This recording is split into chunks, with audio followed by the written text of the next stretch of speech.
Hi hello ನಮಸ್ಕಾರ. ನಾನು ನಿಮ್ಮ ಮಂಜುನಾಥ್ ಎಸ್ ಕದಂ. ಸ್ನೇಹಿತರೆ, ನೀವೆಲ್ಲ ಹೇಗಿದ್ದೀರಿ? ಆರಾಮಾಗಿದ್ದೀರಿ ಅನ್ಕೊಂತೀನಿ.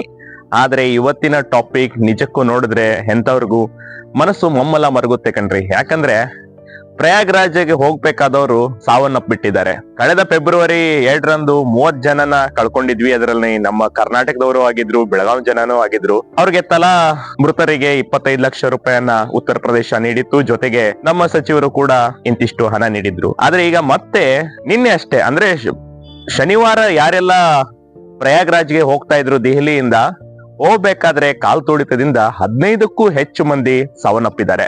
ಅದರಲ್ಲಿ ಮಕ್ಕಳು ಮತ್ತೆ ಹೆಣ್ಮಕ್ಳು ತುಂಬಾ ಜನ ಇದ್ದಾರೆ. ಸ್ತ್ರೀಯರು 11 ಜನ ಇದ್ರೆ 4 ಜನ ಮಕ್ಕಳು ಅಮಾಯಕವಾಗಿ ಜೀವನ ಕಳ್ಕೊಂಡಿದ್ದಾರೆ.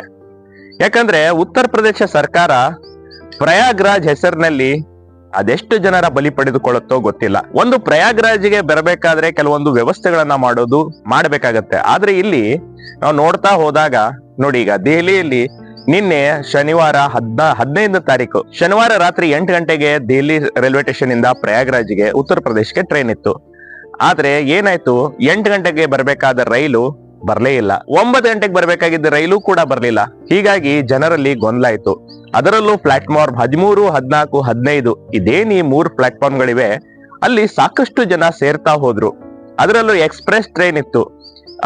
ಮಧ್ಯರಾತ್ರಿ ಅಂದ್ರೆ ರಾತ್ರಿ 8 ಗಂಟೆ ಸುಮಾರಿಗೆ ಏನ್ ರೈಲ್ ಇತ್ತು, ಆ ರೈಲ್ಗೆ ಎಲ್ಲರೂ ಹತ್ಕೋಬೇಕಂತ ಎಲ್ಲರೂ ಕಾಯ್ತಾ ಇದ್ರು. ಸಾಕಷ್ಟು ಜನ ತನ್ನ ಮಕ್ಕಳನ್ನ ಹೆಗಲ ಮೇಲೆ ಹೊತ್ಕೊಂಡು, ಎಲ್ಲ ಬ್ಯಾಗ್ಗಳನ್ನ ಹೊತ್ಕೊಂಡು, ಇನ್ನೇನು ಪ್ರಯಾಗ್ರಾಜ್ಗೆ ನಾವು ನಾಳೆ ಅಂದ್ರೆ ಭಾನುವಾರ ಹೋಗಿ ತಲುಪ್ತೀವಂತ ಎಲ್ಲರೂ ಖುಷಿಯಿಂದ ಇದ್ರು. ಯಾಕಂದ್ರೆ ಅಮೃತ ಸ್ನಾನ ಅನ್ನೋದು ಇತ್ತು.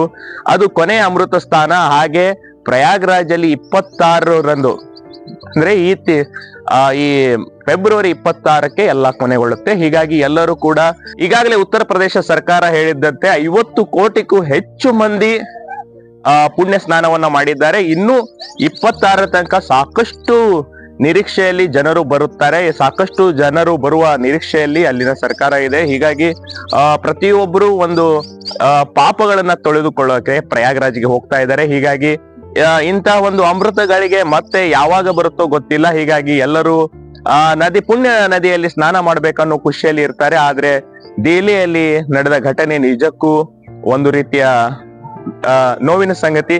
ಈ ರೀತಿ ಆಗ್ಬಾರ್ದಾಗಿತ್ತು. ಆದ್ರೆ ಇಲ್ಲಿ ನೀವು ಗಮನಿಸ್ಬೇಕು, ನೀವು ಪ್ರಯಾಗ್ರಾಜ್ಗೆ ಹೋಗ್ತಾ ಇದ್ದೀರಾ ಅಂದ್ರೆ ನಿಮ್ಮ ಓನ್ ವೆಹಿಕಲ್ ಅನ್ನ ಮಾಡ್ಕೊಂಡು ಹೋಗಿ, ಅಥವಾ ಯಾವುದೇ ಬೇರೆ ವ್ಯವಸ್ಥೆಯನ್ನ ಮಾಡ್ಕೊಂಡು ಹೋಗಿ. ಈ ರೀತಿ ರೈಲ್ ನಿಂದ ಹೋಗ್ತೀರಂದ್ರೆ ಖಂಡಿತ ಹೋಗಕ್ ಹೋಗ್ಬೇಡಿ. ಯಾಕಂದ್ರೆ ಸಾಕಷ್ಟು ಕಡೆ ಏನಾಗ್ತಾ ಇದೆ, ಎಲ್ಲ ಕಡೆಯಿಂದ ಭಕ್ತರು ಒಂದ್ ಕಡೆ ಸೇರ್ತಾ ಇದ್ದಾರೆ. ಯಾಕಂದ್ರೆ ದಿಲ್ಲಿ ಮಾರ್ಗವಾಗಿನೇ ಹೋಗ್ಬೇಕಾಗಿದ್ದರಿಂದ ಎಲ್ಲರೂ ಒಂದೇ ಕಡೆ ಬರ್ತಾರೆ. ಅಲ್ಲಿ ಒಬ್ರು, ಅದರಲ್ಲೂ ಒಂದು ಟ್ರೈನ್ ಮಿಸ್ ಆಯ್ತಂದ್ರೆ, ಒಂದು ಟ್ರೈನ್ ಡಿಲೇ ಆಯ್ತಂದ್ರೆ ಸಂಖ್ಯೆಯಲ್ಲಿ ಈಗಾಗಲೇ ಅಲ್ಲಿ ಒಂದು 1000 ಜನ ನಿಂತಿರ್ತಾರೆ. ಮತ್ತೆ ಅದರಲ್ಲಿ ಕೂಡ ನಿಮ್ಮನ್ನ ಅಲ್ಲಿ ನಿಂತ್ಕೊಂಡಾಗ ಕಾಲ್ ತುಳಿದ ಆಗೋದು ನಿಜಕ್ಕೂ ಸಹಜನೇ.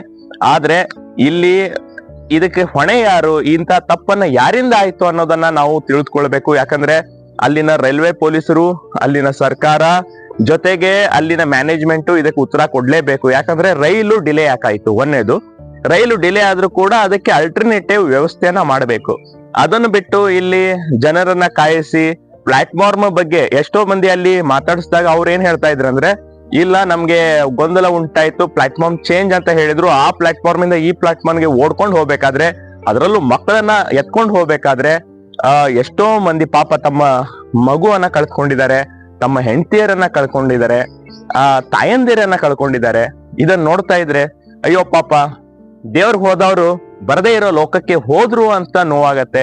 ಈಗ ಸದ್ಯದ ಮಾಹಿತಿ ಪ್ರಕಾರ, ಅಂದ್ರೆ ಈಗ ನಾವು ಭಾನುವಾರಿಗೆ ಬೆಳಗ್ಗೆ ಏನ್ ಇದನ್ನ ವಿಡಿಯೋ ಮಾಡ್ತಾ ಇದ್ದೀನಿ, ಎಷ್ಟು ಒಂದು 8 ಗಂಟೆ ಸುಮಾರಿಗೆ, ಈಗ ಸದ್ಯದ ಮಾಹಿತಿ ಪ್ರಕಾರ 15 ಜನ ಅಂತ ಹೇಳಲಾಗ್ತಾ ಇದೆ. ಅದು ಅಧಿಕೃತವಾಗಿ ಇನ್ನು ಎಷ್ಟು ಜನ ಸಾವನ್ನಪ್ಪಿದ್ದಾರೆ ಮತ್ತೆ ಏನೆಲ್ಲ ಎಷ್ಟು ಜನಕ್ಕೆ ನೋವಾಗಿದೆ ಅನ್ನೋದು ತಿಳಿದು ಬರ್ಬೇಕಾಗಿದೆ. ಜೊತೆಗೆ ಈಗಾಗಲೇ ನಮ್ಗೆ ಸಿಕ್ಕಿರೋ ಮಾಹಿತಿ ಪ್ರಕಾರ 15 ಜನ ಅಂತ ಪಕ್ಕಾ ಆಗಿದೆ. ಅದರಲ್ಲಿ 11 ಜನ ಸ್ತ್ರೀಯರು, 3 ಜನ ಮಕ್ಕಳು ಸಾವನ್ನಪ್ಪಿದ್ದಾರೆ. 30ಕ್ಕೂ ಅಧಿಕ ಜನ ಉಸಿರುಗಟ್ಟಿ, ಅಂದ್ರೆ ಏನಾಗ್ತಾ ಇದೆ, ಉಸಿರಾಟದ ತೊಂದರೆಯನ್ನು ಅನುಭವಿಸ್ತಾ ಇದ್ದಾರೆ. ಅಂತವ್ರನ್ನ ಎಲ್ಲ ಆಸ್ಪತ್ರೆಗೆ ದಾಖಲು ಮಾಡಲಾಗಿದೆ. ಈ ನೋವಿನ ಬಗ್ಗೆ ಸ್ವತಃ ಪ್ರಧಾನಿ ಅವರು ಕೂಡ ಸಂತಾಪ ವ್ಯಕ್ತಪಡಿಸಿದ್ದಾರೆ. ಇಂಥ ಘಟನೆ ಆಗ್ಬಾರ್ದಾಗಿತ್ತು, ಆಗಿದೆ ಅಂತ ಹೇಳಿದ್ದಾರೆ.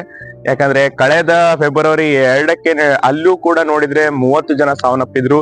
ಈಗ 15 ಜನ. ಇದು ಸಾವಿನ ಸಂಖ್ಯೆ ಇನ್ನೂ ಹೆಚ್ಚಾಗುವ ಸಾಧ್ಯತೆ ಇದೆ.